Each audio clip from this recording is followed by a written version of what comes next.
እኛ እግዚአብሔር ፊት ቆመን ፊቱን ስናየው ቆመንም ለመለመን የታደልን ሆነን ሰዎች ቆመን ስንገኝ እግዚአብሔርን የምንፈልገው ምኞታችንን መልስ እንዲሰጠን ነው።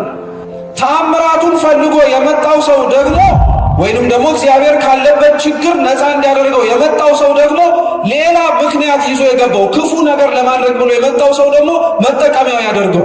እግዚአብሔር ሁሉንም በተለያየ ምክንያት ሊሰሙት በሚችሉበት መንገድ እየጠራ ያስገባቸዋል። ሊሰሙት በሚችልበት ሰዓት እየጠራ ያስገባቸዋል። አንድ ሰው ከእግዚአብሔር ፊት ሲቆም እግዚአብሔር ምኑን አይቶን የሚጸየፈው ምኑንስ አይቶን የሚያቀርበው ብትሉ እግዚአብሔር እኛን አይቶ ይወደናል።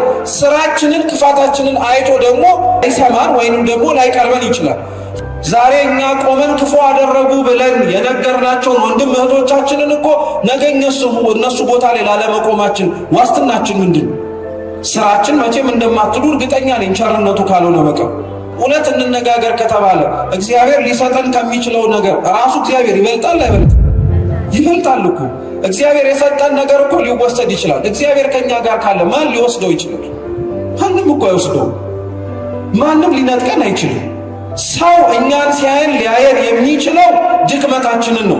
እግዚአብሔር እኛን ሲያየን ግን የሚያየው የዛሬውን ድክመታችንን ሲሆን ነገ በንስሐ ተነስተን ልንኖረው የምንችለው የቅድስና ሕይወት ነው። አብዛኞቻችን ከእግዚአብሔር ጋር ያለን ግንኙነት ሆነ ከቤተ ክርስቲያን ጋር ያለን ቅርበት በጣም በሚያሳዝን መልኩ ልክ እንደ አሳማ ነው። ስለተደረገልን የምንኖር ስላልተደረገልን የምንሸሽ ሰዎች ነው። እግዚአብሔርን የምንፈልገው እኛ ስለሚያደርግልን ነገሮች ስለለመነው ልመና ነው እንጂ እሱ ሊሰጠን ስለሚችለው ተስፋ አይደለም። ቅዱሳን ክርስቲያኖች እኛን በዚህ ይበልጡ። ክርስቲያኖች ወይም ደካማ ለሆንን ለእኛ ከእግዚአብሔር የምንፈልገው የጸሎታችንን ምኞት መልስ ነው። እኛ እግዚአብሔር ፊት ቆመን ፊቱን ስናየው ቆመንም ለመለመን የታደልን ሆነን ሰዎች ቆመን ስንገኝ እግዚአብሔርን የምንፈልገው ምኞታችንን መልስ እንዲሰጠን ነው። የሚገርማችሁ ቅዱሳን ደግሞ የዚህ ተገላቢጦች ናቸው። የነሱ ምኞት ደግሞ የእግዚአብሔር ቃል ነው። የነሱ ምኞት ደግሞ እሱ ለሕዝቡ የገባው ተስፋና ቃል ኪዳን ነው። ሌላው ነገር በሙሉ አያስጨንቃቸውም፣ አያሳስባቸውም ጭምር። ለቃሉ ታማኝ ከሆኑ ለነገራቸው ተስፋ ራሳቸውንና ሕይወታቸውን መስጠት ከቻሉ ሌላው እንደሚጨመር ምንም ጥርጥር አልነበረባቸው። ስለዚህ በእንደዚህ አይነት ምክንያት ልክ ክርስቶስን ይቀርቡት የነበሩት ሰዎች እንደነበሩት ቤተክርስቲያንን የሚቀርቧት ነበሩ። ልዩነቱ ግን ምን መሰላችሁ? በአምስት ገበያ ሕዝብ የነበረው በአምስት ምክንያት መጥቶ አምስቱን ግን አይበጣበጥም ነበር። ሁሉም ለመጣበት ምክንያት ቢያንስ የገባበትና እግዚአብሔርን አገኘዋለሁ ያለበት ቦታ ላይ ከተገኘ በኋላ እዛው ጸንቶ ነበር የሚገኙ። እኛ ጋር ስትመጡ ግን በጣም ችግሩ ቃሉን ብሎ የመጣውን ሰው ታምራት ብሎ የመጣው ሰው ያባርረዋል። ዋናው በሰማ አይደለም ምን ችግር ተፈታለህ እያለው ማለት ነው። ታምራቱን ፈልጎ የመጣው ሰው ደግሞ ወይንም ደግሞ እግዚአብሔር ካለበት ችግር ነፃ እንዲያደርገው የመጣው ሰው ደግሞ ሌላ ምክንያት ይዞ የገባው ክፉ ነገር ለማድረግ ብሎ የመጣው ሰው ደግሞ መጠቀሚያው ያደርገው። ስለዚህ አንተ ታምራቱን ፈልገህ ከመጣ እኔ ላድርግልህ እያለ ያጭበረብረዋል እንደማለት ነው። እርስ በርስ እኛ እግዚአብሔር ያለበት ቦታ ላይ ተገኝተን በጣም እኮ ነው የሚገርመው። ተስማምተን እንኳን ለመጣንበት ምክንያት ቁጭ ብለን ለጸሎታችን ምላሽ ለማግኘት አልታገስንም። የገባውን ሰው በማስወጣት ስለተጠመድን ማለት ነው። ሰው እኛ በገባንበት ምክንያት ቤተክርስቲያን ውስጥ ካልገባ አይገባ ማለት ነው። ሰው እኛ እግዚአብሔር በጠራን መንገድ ተጠርቶ ካልመጣ እሱ አይጠራም አይፈልግም ማለት ነው። በፍጹም አይደለም እኮ ክርስቲያኖች። እግዚአብሔር ሁሉንም በተለያየ ምክንያት ሊሰሙት በሚችሉበት መንገድ እየጠራ ያስገባቸዋል። ሊሰሙት በሚችልበት ሰዓት እየጠራ ያስገባቸዋል። ይህንን ታሪክ እንኳን የጻፈውን ቅዱስ ማቴዎስን ተመልከቱት። ቅዱስ ማቴዎስ በቀደመው ግብሩ ቀራጭ ነበረ፣ ግብር ሰብሳቢ ነበር ማለት ነው። በእኛ ቋንቋ ብንረዳው ግብር ሰብሳቢነት በቀደመው የእስራኤላውያን ዘመን የሥራ መስክ ብቻ አልነበረም።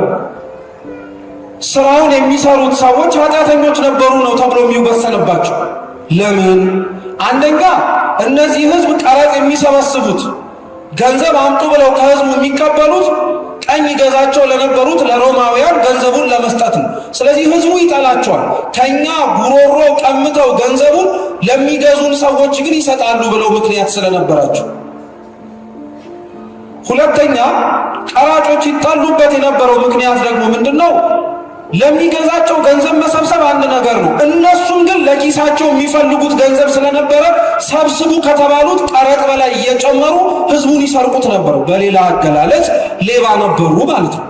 ስለዚህ ህዝቡ ሲያያቸው ቀራጮችን፣ በዚህ ሙያ ላይ የተሰማሩ ሰዎችን ሲመለከት ስራቸውን ከሰዎቹ ለይቶ ማየት ስለማይችል ስራውንም ሰውየውንም ነው የሚጠላው። እየሰማችሁ ነው? እስኪ ስራውንም በሉ ሰውየውንም። አዎ በጣም መጠንቀቅ አለብን ክርስቲያኖች። አንድ ሰው ከእግዚአብሔር ፊት ሲቆም እግዚአብሔር ምኑን አይቶን የሚጸየፈው ምኑንስ አይቶን የሚያቀርበው ብትሉ እግዚአብሔር እኛን አይቶ ይወደናል። ስራችንን ክፋታችንን አይቶ ደግሞ ላይሰማን ወይንም ደግሞ ላይቀርበን ይችላል።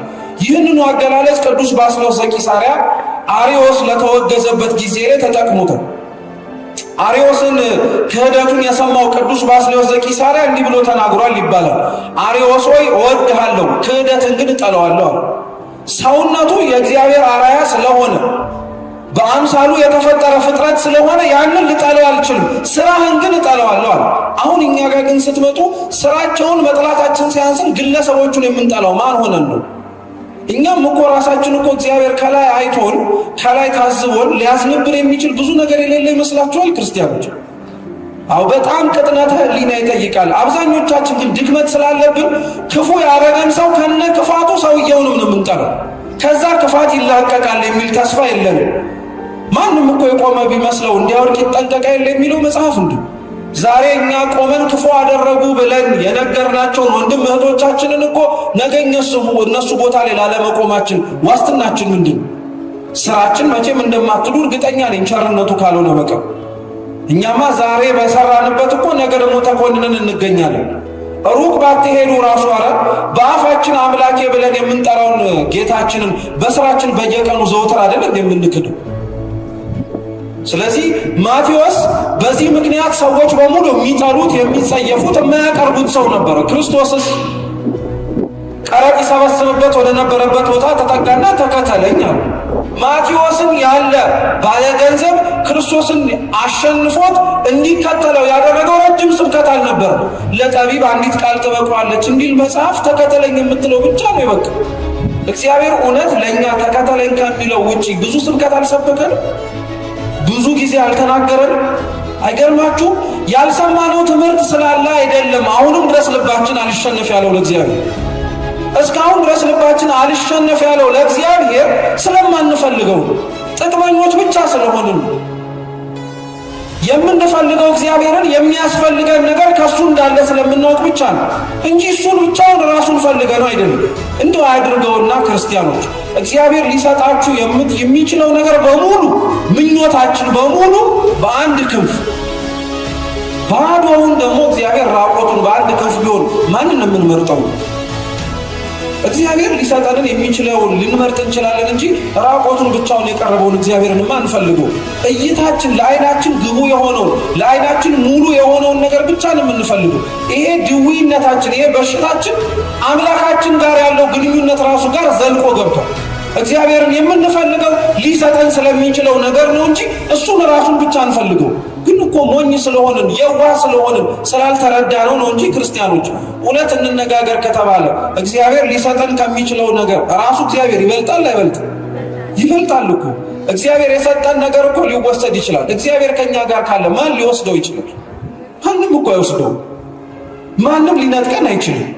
አባቶቻችን ሊኖሩበት እናቶቻችን ሊኖሩበት የመረጡት ሕይወት ይሄ ነበር። ስለዚህ ማቴዎስን ተከተለኝ የምትለው ቃል ብቻ በቅተዋለች ልቡን ለማሸነፍ። ማንም ቀርቦ የማያዋራው ሰው ነበራ። ስለ ሙያው ብለው የጠሉት ነበሩ። ስለዚህ ክርስቶስ ተከተለኝ አለው። ቅዱስ ማቴዎስም ወንጌል ላይ ተጽፎ እንደምናገኘው ወደ ቤቱ አስገባው። ትልቅ ድግስ ደገሰ።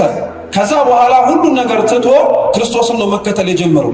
ድግሱ የቁም ተስካሩ ነበረ ማለት ነው። ሲያበላ ሲያጠጣ የነበረው ክርስቶስን ቤቱ አስገብቶት የነበረው ከዚህ በኋላ ጥሏት የመጣው ቦታ ላይ ተመልሶ እንደማይመለስ አምኖ ነበር። ምን ለማለት ፈልጌ መሰላችሁ ይህንን ሁሉ የነገርኳችሁ? ሌላው ሰው ማቴዎስን ሲመለከተው ቀራጭ ነው ብቻ ብሎ ነበር ያየው። ሌላው ሰው ማቴዎስን ሲመለከተው ኃጢአቱን ብቻ ነው የተመለከተው። እግዚአብሔር ጌታችን ኢየሱስ ክርስቶስ ግን ቀርቦ ማቴዎስን ተከተለኝ ሲለው ያየው ከኃጢአቱ ተላቆ ሊከተለው የሚችለው ሐዋርያ ነው። ይሄ ለማቴዎስ ብቻ ያደረገው እንዳይመስላችሁ፣ ሌላም ማንሳት እንችላለን። ሌላው ሰው ቅዱስ ጳውሎስን አስቀድሞ ሳኦልን ሲያየው የሚፈራ የሚደነግጥ ነበር። ጳውሎስ መጣ ሳኦል መጣ እኮ ሲባል ደማስቆ ውስጥ የነበሩ ክርስቲያኖች እኮ ሽብር ላይ ነበሩ፣ መጥቶ ገደለን ብለው ማለት ነው። ስለ ሳኦል ሌሎች ሰዎች ያላቸው እውቀት ገዳይ እንደነበረ ነው። በደማስቆ ብርሃን የመጣው ክርስቶስ ግን ስለ ሳኦል ያለው እውቀት ምርጥቃነት ነው። እኛን እግዚአብሔር ሲያየንና እኛ ራሳችንን ስናየው እይታው ይለያያል ማለት ነው። እኛ ራሳችንን ስናየው ምንም የማንጠቅም ሰዎች ነን አይደል? እግዚአብሔር ግን እኛን ሲመለከተን ግን የማንጠቅመው እኛ ውስጥ መስራት እንደሚችል ያምናል። እግዚአብሔር እኛን ሲመለከተን ነገ ልንኖረው የምንችለውን የጽድቅ ሕይወት እያሰበ ነው። መቼም እድሜ የሚሰጠን ኃጢአት እንድንሰራ ስላልሆነ ማለት ነው። ሌላው ሰው ደግሞ ቆሞ ሲመለከተን ደግሞ ዛሬ ባለን ኃጢአት ላይ ነገ የምንጨምር ነው የሚመስለው። ለዛ ነው ብዙ ሰው ከኃጢአት ወደ ጽድቅ ሊመለስ ሲፈልግ አብዛኛው ትንሽ ተሽለን ቤተክርስቲያን ውስጥ ያለን ሰው ምንድን ነው የምንለው? በጣም ለረጅም ዓመት በኃጢአት የኖረ ሰው ከሆነ መቼም ገብቶም አይዘልቅም። እንደ ተለምዶ ደግሞ በጣም የለመናት አማርኛ አለን። በተለይ ለቅዱስ ቤተክርስቲያን ቅርበት የሌላቸው በመምህራን በሊቃውንቱ ትምህርት በእግዚአብሔር ቸርነት ወደ ቤቱ የገቡትን ሰዎች ብዙ እንዳይዘልቅ የሚያደርገው ንግግራችን እንደሆነ ታውቃላችሁ። አዲስ ክርስቲያን ስለዚህ ዝም ብሎ ትኩስ ነገር ነው በቃ እንዲሁ እያለ ይረግብበታል ይነፍስበታል እንለዋለን። ያ ሰው ምን አይነት ስሜት ሊሰማው እንደሚችል ታውቃላችሁ። ስለዚህ ወረተኛ ነህ ያለው ነው በሌላ ቋንቋ። ዛሬ ያስተውን ነገር ነገ ትጥለዋለህ። እኛም እንዲህ አድርጎን ነበረ ሲጀማምረን ምናምን እንለዋለን። ስለዚህ ብዙ ሰው ገብቶ ላለመቅረቱ ራሱ ተጠያቂ የምንሆነው እኛው ራሳችንን። እግዚአብሔር ግን እኛ እንዳየነው አላየነውም ነበር ያንን ሰው። እኛ ያየነው የያዘውን የጸሎት መጽሐፍ ለጊዜው ትኩስ ስለሆነ ነካ አድርጎት የሚተወው መስሎ ነው። እግዚአብሔር ግን ያየው ያንን የጸሎት መጽሐፍ እስከ መጨረሻው እንደማይለቀው አድርጎ፣ እኛው ራሳችን ግን እናስጥለዋለን። እግዚአብሔር ሊያድናቸው ወደ ቤተ ክርስቲያን ያስገባቸውን ብዙ ነፍሳት እኛው ራሳችን እያሳደድን እናወጣለን። ከእንደዚህ አይነት ካለብን ችግር ሁሉ እግዚአብሔር ይጠብቀን ይሰውረንም ጭምር ብዙ ድክመት ስላለብን። ስለዚህ ቅዱስ ማቴዎስ በእንደዚህ አይነት መልኩ ክርስቶስን ተከተለው። እርሱ እግዚአብሔርን ተከትሎት ከገባ በኋላ ደግሞ የጻፈልን ወንጌል ደግሞ አሁን እኛ ለትምህርታችን ያነሳ ነው ማለት ነው። በምሳሌ ክርስቶስ ያስተማረበት ትምህርት ነው። ምሳሌው አስፈልጎ ታዲያ የምንማርበት ዋነኛው ምክንያት ቅድም በመግቢያችን ላይ እንዳልኳችሁ ይሰሙት ስለነበሩ ስለ ክርስቶስ ዙሪያው ስላሉ ሰዎች ነው። በተለይ ክፋት ስላለባቸው ሰዎች። ምሳሌም ስለ ሁለት ነገር ነው ቤተክርስቲያን በአገልግሎቷ የምትጠቀሙ ጌታችንም ሲጠቀም የምናገኙ። አንደኛው ምሳሌ ቤተክርስቲያን የምትጠቀመው ምስጢሩ ለራቀባቸው ሐሳቡን ለመረዳት በጣም ለከበዳቸው ሰዎች ያ ምሳሌ የሚመሰልለትን ነገር በምልአት ሙሉ በሙሉ ባይተካም ሐሳቡን እንድንረዳው እንድንገነዘበው ሊያረገን ስለሚችል ለዛ ነው የቤተክርስቲያን አብዛኞቹ ምስጢራት ተብለው የምንማራቸው ትምህርቶች ላይ ምሳሌ ያሉ መምህራን ሊቃውንቱ ቤተክርስቲያን ያፍታቱልናል በደንብ አድርገው ግልጽ ያልሆኑንን ነገሮች ወይንም ደግሞ ስንሰማው እንዴት ይሄ ሊሆን ይችላል የምንላቸው ነገሮች። ለምሳሌ አሁን ያለንበት ወቅት ጾመ ነቢያት ዘመነ ብርሃን ላይ ነን። ከተወሰነ ሳምንት በኋላ የጌታችንን ልደት እንናገራለን። ቤተክርስቲያናችን ትሰብካለች። በዛ በክርስቶስ ልደት ላይ አንዱ ቤተክርስቲያናችን የምታስተምረው ትምህርት ምንድነው?